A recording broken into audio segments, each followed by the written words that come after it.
What is going on, ladies and gentlemen? Really appreciate you guys joining me for another video. It is Thursday, which means I have tight ends and defenses coming at you. I'm going to go over the top 15 options at each position, try to get you guys all the information that you could need to make the best decisions possible, hopefully help you get a dub in a critical week 13. I love to answer your questions, so if you have any, drop those down below. I will get back to you quickly, and I usually give a pretty detailed response as well to try to give you an understanding of what I am thinking, giving you the advice that I do. Your comments are always appreciated, and if you have not done it yet, please consider supporting the work and subscribing to the channel. Put in a lot of man hours to bring you guys this content. We are on our way to 1,000 subscribers. You can help me get there by clicking that button.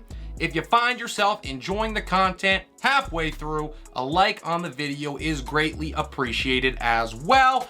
And with that done, let's hop into week 13's tight end rankings.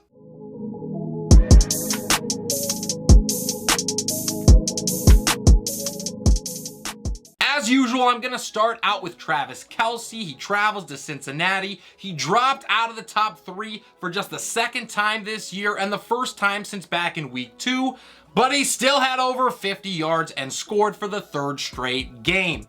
I think he is once again going to be a catalyst in a high-scoring game with Cincinnati.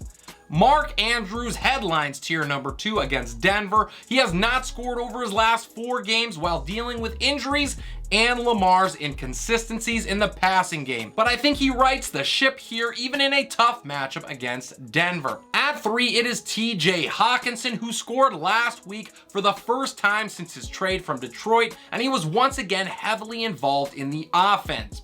I do not think anything is going to come easy for Minnesota against New York, but I believe it will not matter for Hockenson. He is set up for success in this offense. George Kittle is next at number 4 against Miami. He saw just 4 targets last week against the Saints, and he finished outside of the top 24 for his second time in 3 weeks. I am not worried about him for the stretch run, though. I think he is going to be just fine. He will rebound here with a solid performance, and he probably sees the most targets that he has since back in week 7. To round out my top 5 is Pat Freiermuth. He saw his targets plummet to 4 last week after getting 12 in the previous week, 11 against Cincinnati. I expect a rebound here against a Falcon team that is allowing over 10 points a game to tight ends, and he has not dropped under 36 yards since back in week number 5, so the floor for Freiermuth is solid. David Njoku is back near the top of my rankings. He is at 6. He had his bye. He also missed 2 games with injuries, and he is still a tight end 1 on the season. His absence from my top 10 was clearly short-lived, and he used 7 targets last week to rack up 29 yards and score against Tampa. He is a weekly top 10 option from here on out, regardless of his matchups. Dalton Schultz is at 7. He balled out on Turkey Day, scoring 2 touchdowns against the Giants en route to the overall tight end 1 finish. He's now scored 3 times in his last 3 weeks since the bye and is the premier red zone option in the passing game for a Dallas squad that just keeps producing. Gerald Everett is up next. He did not stuff the stat sheet against the Cardinals, but I think it is really telling that he was the dude that they went to with the game on the line as he scored the game-winning 2-point conversion. The Raiders are a bottom 7 unit in stopping the position, and in a game that I believe plenty of points are going to be scored, I'm going to take this cheap piece in LA's offense. Dawson Knox is at the top of tier 5. He should be able to take advantage of this good matchup with the Patriots after seeing just 2 targets against the Lions. Josh Allen is going to look his way plenty as New England brings a ton of pressure. To round out my top 10, I have Foster Moreau. He has also been a top 10 guy in 2 out of his last 3, and he has not dropped under 30 yards in those last 5 games. He is an excellent and underrated option that brings consistency to a position that does not offer it very often. At 11, I have Kmet. He is the one who will benefit the most from Darnell Mooney missing the rest of the season. The targets have to go somewhere for Chicago, and Kmet is the most likely candidate to receive them, so I am buying his opportunity. Hayden Hurst is the last tight end one I have for week 13. He might see his target share decline with Jamar Chase return, but he has still became an integral part of this offense. And just like Gerald Everett, I want pieces in this game, so Hurst fits the bill. At the top of tier 7, Tyler Higbee sits. He is currently dealing with a knee injury, but he is going to be a decent to solid option if he's okay to play against Seattle. The Hawks allow 16 points per game to the position, and the Rams are very short on receiving options. You certainly can't ask for anything more than that. Up next is Evan Engram. He has absolutely killed you over the last 3 weeks if you've been starting him. But this is simply a matchup play against one of the league's worst units. I want as many options in my lineup against Detroit as I possibly can. Engram has solid upside, especially this deep in my rankings. The last tight end I'm looking at in week 13 is Greg Dulcich, who did score a 17-yard touchdown last week, but then he had a call back due to an offensive penalty.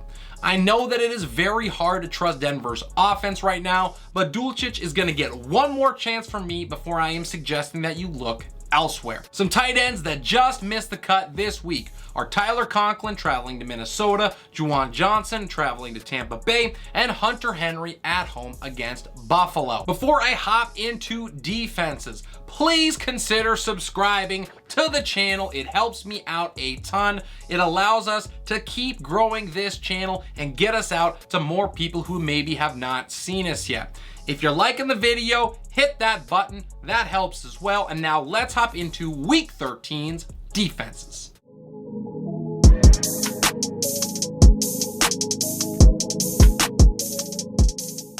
The Dallas Cowboys are at the top spot. They've surrendered just 23 points over their last 2 games, and they've racked up 10 sacks in that time. The Colts have shown some life as of late, but the defenses played against them on the season get the second most points for a reason, and I think the Cowboys show it here. At number 2, it's the Baltimore Ravens at home against Denver, and my third-ranked defense are the Seattle Seahawks traveling to LA to take on the Rams and Bryce Perkins. Yeah. To the top of tier 2, it is the Buffalo Bills at 4, and I have the Tampa Bay Bucs at home against New Orleans in my 5 spot. While they may not exactly be elite anymore, they still have piled up 3 or more sacks in 4 straight games, and they forced a turnover in back-to-back contests. The Saints also goosed last week, so they are not exactly clicking on all cylinders on offense. In a must-win game for both teams, I am going to lead towards this Tampa defense to step up big time. To the top of tier 3 is the Cleveland Browns at 6. They may look like a questionable play when you look at what they have done this year, but they get Houston this week, who they have not been able to play yet. The Texans give up more points to defenses than anybody, and their best weapon has been held to 16 yards on 15 touches over the last 2 weeks. They're also starting a quarterback who you have never heard of. Enough said. At 7, it is the Philadelphia Eagles against Tennessee, and I have the Pittsburgh Steelers traveling to Atlanta in my 8th spot. To tier 4, it is the Green Bay Packers sitting atop it. They travel to Chicago, and first things first, gotta get this out of the way. The Green Bay Packers should not be playing against Justin Fields this week. I know that's not confirmed, but let's just think about this for a sec. Justin Fields has torn ligaments in his shoulder. He is supposed to be their future. The Bears' season is over with, and it has been really for a couple of weeks now. What are you doing, Chicago? Shut this kid down. Okay, rant over. Green Bay had a decent showing against both Dallas and Tennessee. Chicago's offense is an absolute mess, so I like their chances.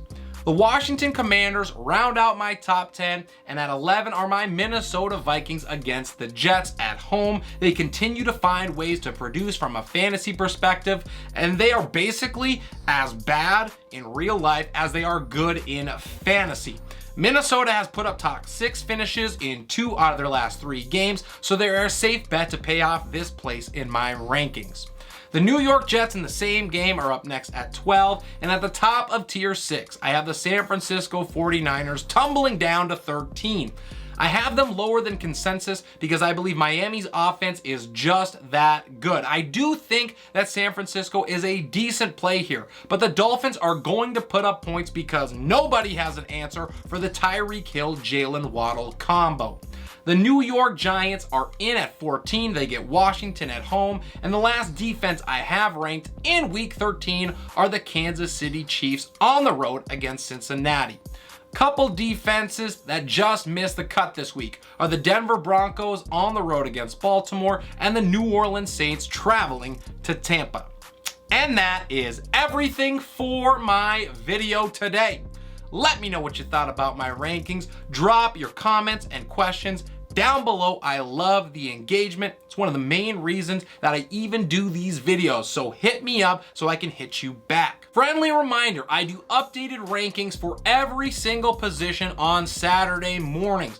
That means I have updated top 25s for quarterbacks, running backs, and wide receivers. I also do updated top 15s for my tight ends, my defenses, and my kickers. Check those out. Drop a like while you're there and get what I am thinking after we've heard the news throughout the middle of this week. A monster shout out and thank you to all of my current subscribers. The support that I've received from you guys means the world to me, and I wouldn't be able to do this without you. So thank you, thank you, thank you for supporting me. This is Relentless Press.